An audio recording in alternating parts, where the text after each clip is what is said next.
오늘 본문은 이제 사도행전의 마지막 28장에 이제 도달을 했습니다.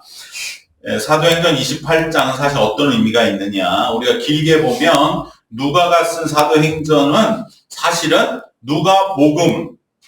누가복음의 전편과 사도행전의 후편, 이렇게 누가에 쓴 하나님의 말씀 신약 성경은 딱 두 개인데, 그 중에 전편은 예수님에 대해 쓴 누가복음이고 후편은 예수님이 부활 승천하신 이후에 초대교회의 역사를 쓴 사도행전이다. 이렇게 해서 바로 누가가 쓴 하나님의 말씀 전체의 마지막 결론이 사도행전 28장이다.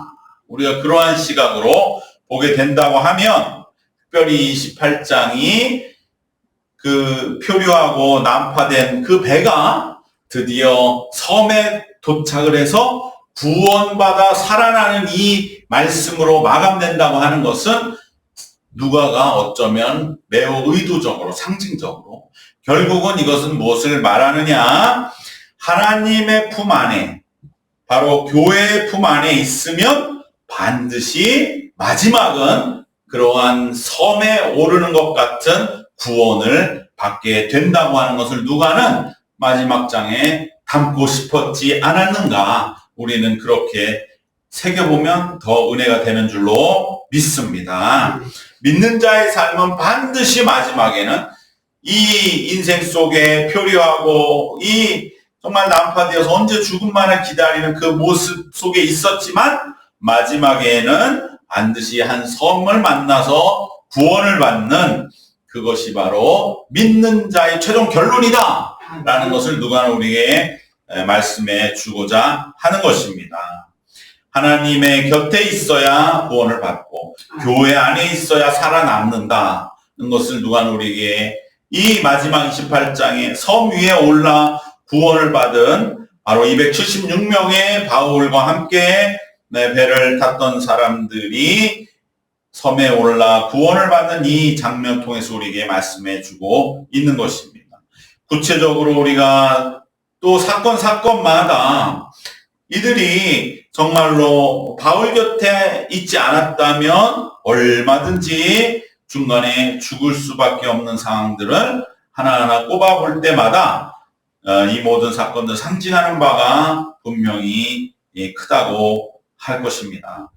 우리가 27장에서 군데군데 위기가 몇 번 있었던 것을 다시 한번 생각해 보면, 30절에 보면 사공들이 이제 배와 승객을 모두 버리고 도망치려 했던 30절 그 말씀을 생각해 보면 이것은 뭘 상징한다고 하겠습니까? 결국은 이 사회적으로, 제도적으로 우리를 위해서 헌신하고 지도하고 이끌어간다고 하는 소위 말하는 사공 같은 전문 지식이 있는 그러한 지도자들이 결코 우리의 구원을 얻어주지 않는다는 것이죠.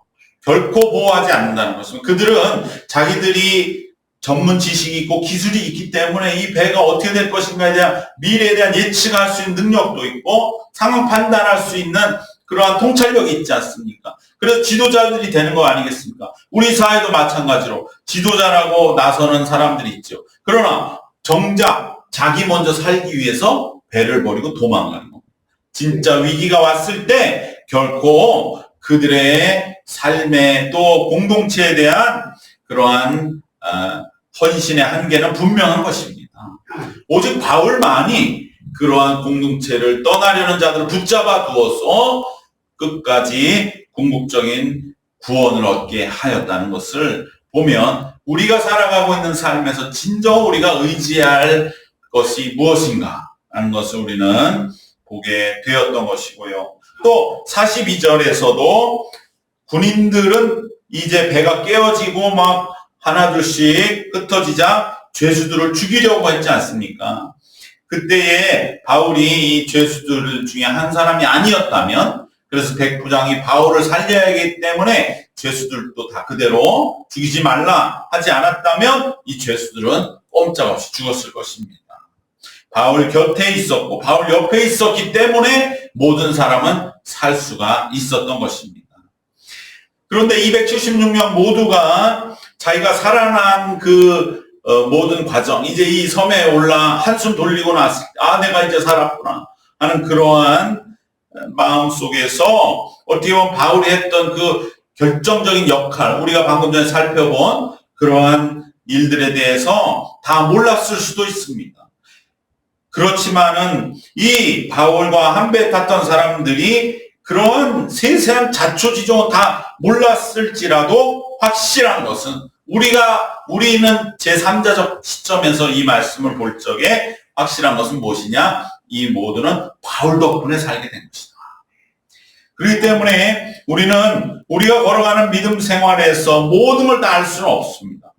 저 사람 덕분이다. 모를 수 있어요.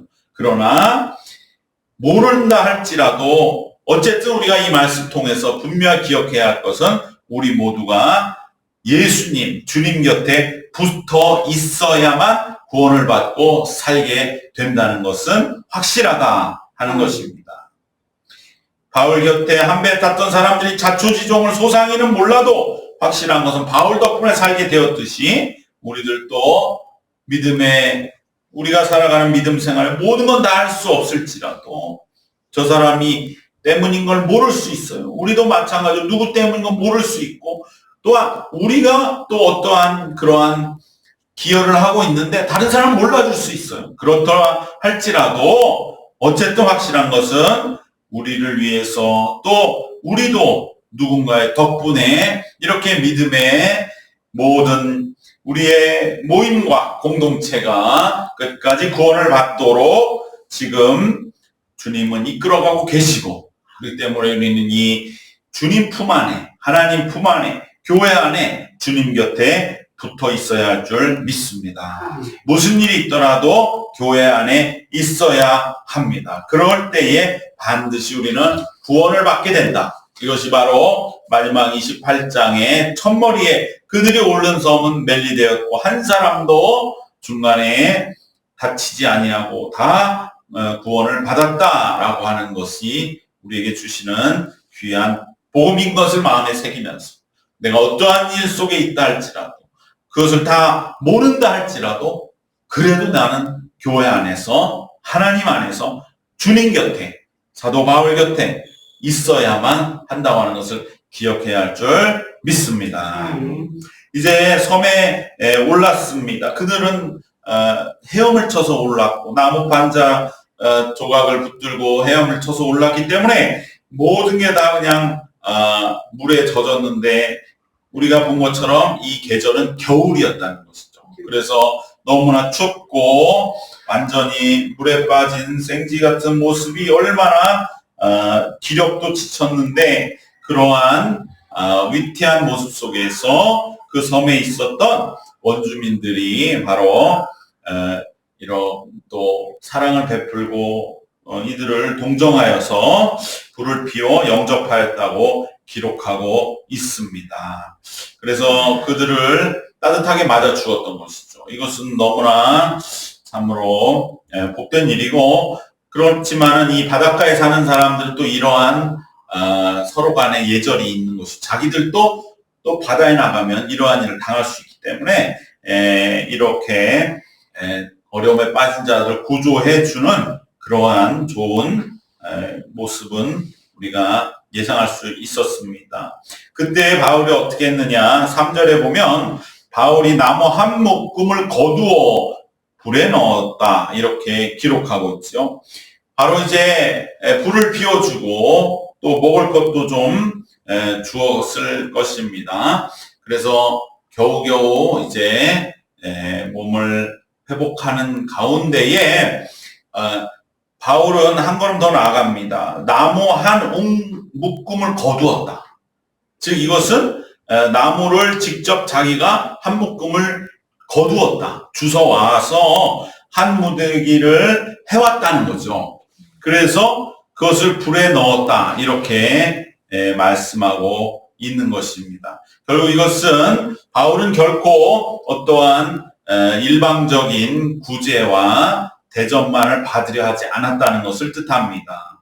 즉 바울은 어디에 가든지 어떤 선교지에서도 항상 뭔가 자신도 최대한 그곳에서 도움받지 않고 일을 하려고 했던 그러한 모습들이 있었기 때문에 이 멜리데 섬에서도 말도 통하지 않은 원주민들이었지만 그들이 베풀어주는 그러한 따뜻한 호의에 대하여 구제와 대접만을 받으려 하지 않고 그들의 도움에 대하여 또 보답할 수 있는 행동을 적극적으로 찾아서 실행했다는 것을 뜻합니다. 우리도 마찬가지로 우리에게 누군가가 도움을 주는 그러한 이들이 있을 때에 그들에게 뭔가 나도 조금이라도 갚아줄 수 있는 그러한 힘을 모으는 행동들을 우리들은 찾아서 함께 협력해 나가야 할 줄로 믿습니다. 때로는 우리가 뭐가 없어서 이게 없어서 그들은 우리에게 그러한 도움을 줄 때에 이것을 줄 수 없다 이렇게 미루는 그러한 생각들을 오늘 이 말씀 속에 다시 한번 돌아보면서 사도 바울은 정말 그렇게 난파된 배에 빠져서 오른 섬에서조차도 나뭇가지라도 모아서 불을 더 지피려 했던 그 모습 속에서 우리는 내가 무엇을 해야 할지를 주님 앞에 간절히 기도함으로 주님은 반드시 해야 할 일을 우리에게 알려주시고 또 그 일을 허락해 주실 줄로 믿습니다. 이러한 바울의 능동적인 움직임과 교제를 기억하면서 우리가 누군가와 함께 교제할 때 정말로 서로 그 마음을 나눌 수 있고 또 그 분명한 뜻을 하나로 주고 받을 수 있는 그러한 교제들을 이루어 나가시기를 바랍니다. 사실 나무를 해서 딱 넣었는데 그만 그 나무에서 붙어 있는 것이 한 마리의 어떤 뱀이었던 모양입니다. 그래서 뜨거움으로 말미암아 독사가 나와 그의 손을 물고 있는지라. 그러니까 나무를 해서 넣었는데 그만 거기서 뱀이 뜨거워하고 튀어나와서 바울의 손에 매달려서 물고 있는 일이 일어나게 된 것이죠. 바로 이 일로 인해서 이제 원주민들은 우리가 함께 본 것처럼 바울은 원래 이 사람이 살인자였구나. 즉 난파되어서 온 사람은 사실은 누군지 모르잖아요. 이 사람은 어떠한 사람인지를 모르니까 그러할 때에 우리는 모르지만 어떠한 이러한 해프닝이 있으면 그래서 이 사람이 심판을 받는다. 그러한 전설을 가지고 있었기 때문에 이 사람도 죽을 것이다. 이렇게 생각을 했지만 오히려 바울은 아무렇지도 않은 듯이 뱀을 떨어버림에 그가 이제 오히려 역전되는 그러한 상황을 맞이하게 되는 것입니다. 이렇게 갑작스럽고 예기치 않은 그러한 위해 이것이 우리 삶에 있을 수가 있습니다. 그때 바울은 이것을 대수롭지 않은 듯 이겨내고 그 원인은 바로 바울의 성령 충만함이죠. 배 위에서부터의 모든 일을 주관하면서 사실은 여기까지 왔고 그리고 이제 276명을 구원해내고 그들에게 또 이런 삶의 지도와 새로운 생명을 주었던 그러한 성령 충만함이 바울에게 넘쳐났고 또 그것이 나무까지 해오는 그러한 노력으로도 이어지는 그러한 모든 일련의 바울의 이 능력과 권능 이것이 대수롭지 않은 듯이 이 어려움을 이겨내는 그러한 분명한 요인이 된 줄로 믿습니다. 그러한 결과로 오히려 더 놀라운 사역이 이제 바울에게 주어지게 된 것입니다. 뱀이 튀어나와 바울을 물었을 때에 독사임에도 불구하고 바울은 큰 해를 입지 않고 아무렇지도 않게 되었을 때에 처음에 이 섬의 원주민들은 바울이 살인자여 심판받은 자인 것으로 알았던 자들은 오히려 바울을 신처럼 여기게 됩니다. 바울을 살인자로 여긴 것은 이 멜리데 섬을 비롯한 지중해 연안의 많은 섬들과 바닷가에는 신화와 전설에서 난파되어 섬에 들어온 자들을 뱀이 나타나서 죽게 함으로 그가 지은 죄를 숨기고 어떤 섬 안에 왔다 할지라도 반드시 그는 징벌을 받는다는 그러한 내용의 미신적인 이야기들이 있었고, 바로 여기에 이제 영향을 받고 있었는데, 오히려 바울이 멀쩡할 때에 반대로 이제는 바울을 신으로 그리고 높이게 됨으로 말미암아 바울이 더 권세 있게 복음을 전할 수 있는 계기가 되고 상황이 역전된 것입니다. 어떤 사람들은 바울이 괜히 나무 굳이 누가 해오라고 했느냐 이러면서 화를 자초했다라고 말할지 모르지만, 그러나 이러한 갑작스러운 위기는 오히려 바울의 능력과 충만함을 입증하는 계기가 되고 믿는 자의 권능을 증거하는 아주 놀라운 반전이 되었습니다. 우리도 적극적으로 어떤 믿음의 길을 가다가 갑자기 어떤 어려움을 겪게 될 때가 있을 수 있겠지만, 우리가 그때에 다시 한번 주님 우리에게도 이 모든 상황을 이겨낼 수 있는 충만함을 회복시켜 주시옵소서. 그렇게 주님께 매달려 기도하고 주님이 주시는 그 권능을 지키고 더욱더 잘 붙들고 나아가면 반드시 그 갑작스러운 어려움은 오히려 우리가 평소에는 잘 몰랐던 그러한 능력과 권능을 확인하고 나타내는 체험과 증거의 계기가 될 줄로 믿습니다. 갑작스럽게 위해를 입히는 상황들을 우리는 만날 수 있습니다. 바울이 어떻게 뱀 튀어나와서 물을 줄 알았겠어요. 그러나 그때도 우리가 조금도 그러한 위기 상황 앞에 호들갑 떨 거 없다 이 말이죠. 믿는 자가 다른 점은 바로 이러한 점입니다. 세상에서 뱀이 갑자기 튀어나와 물었을 때 놀라고 당황하고 벌써 그러한 마음이 무너지는 것에서 이미 반쯤은 치고 들어간다 이 말이죠. 그러나 우리 믿는 자는 어떠한 갑작스러운 어려움이 온다 할지라도 분명히 우리는 그것이 하나님이 계시고 하나님이 나를 여기까지 구원의 길로 인도해 주셨는데 하나님께서 나로 하여금 이 상황도 능히 이겨내지 못하게 하실 리가 없다는 것을 우리는 또 말씀 속에서 배우고 또 체험으로 알고 깨닫고 또 그러한 우리 인생의 아름다운 그 지난날의 또 경험들이 있기 때문에 사도 바울은 5절 말씀처럼 그 짐승을 불에 떨어 버림에 조금도 상함이 없더라. 그저 물린 뱀을 보고 그냥 불에다 그대로 손을 떨어뜨렸어 놓고 조금도 상함이 없는 그러한 모습, 놀란 원주민에 비해 너무나 태어난 그러한 모습 속에서 바울은 오히려 믿는 자로서의 평안함, 하나님이 주시는 그러한 흔들리지 않는 굳건함을 오히려 나타낼 수 있는 좋은 계기가 되었고, 그럴 때 오늘 결론의 6절 말씀처럼 그들은 그가 붙든지 혹은 갑자기 쓰러져 죽을 줄로 기다렸다가 오래 기다려도 그에게 아무 이상이 없음을 보고 돌이켜 생각하여 말하되 그를 신이라 하더라. 바로 이제 바울은 멜리데에서 예기치 않게 이러한 정말 엄청난 권능의 사람으로 세워지게 된 것이죠. 사실 이 일은 우리에게 사도행전에 앞에 나왔던 바로 그 루스드라의 일을 생각나게 합니다.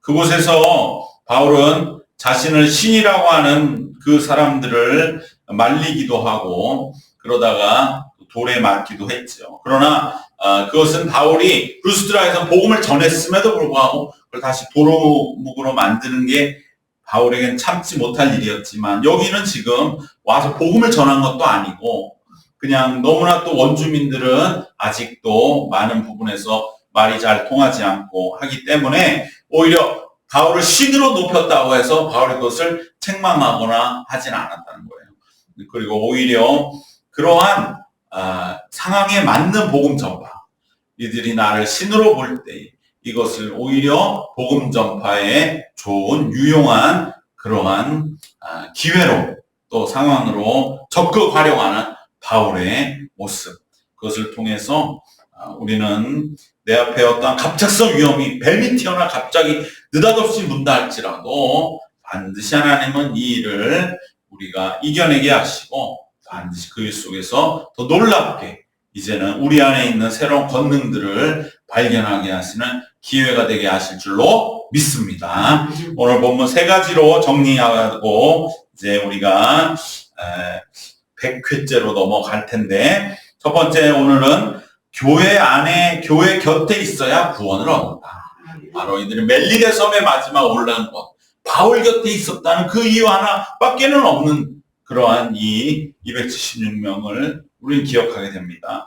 두 번째로, 우리는 또 누군가의 도움만을 받고 있는 것에 머물러지 말고, 우리도 사도 바울이 나뭇가지를 주워왔듯이 능동적으로 함께 우리에게 도움을 주는 이들에게 응하고 그들과 함께 협력하여서 어려움을 이겨내야 할 줄로 믿습니다. 마지막으로 갑작스러운 어려움, 이것이 우리 삶에 갑자기 튀어나올 수 있지만 이것은 우리가 충만함을 회복함으로 능히 이겨내셔서 오히려 우리의 하나님이 주신 그 능력으로 어떠한 돌발적인 그 위험 앞에서도 흔들리지 아니하는 우리의 권능, 주님이 주신 이 평안의 능력을 나타내므로 주님을 증거하는 계기가 되어서 오히려 신이라고 일컬음 받을 정도로 그러한 영적인 권능을 세상 속에 또 우리 삶 속에 나타내는 그러한 성령 충만한 믿음의 사람들이 다 되시기를 주님의 이름으로 축원합니다. 기도하겠습니다.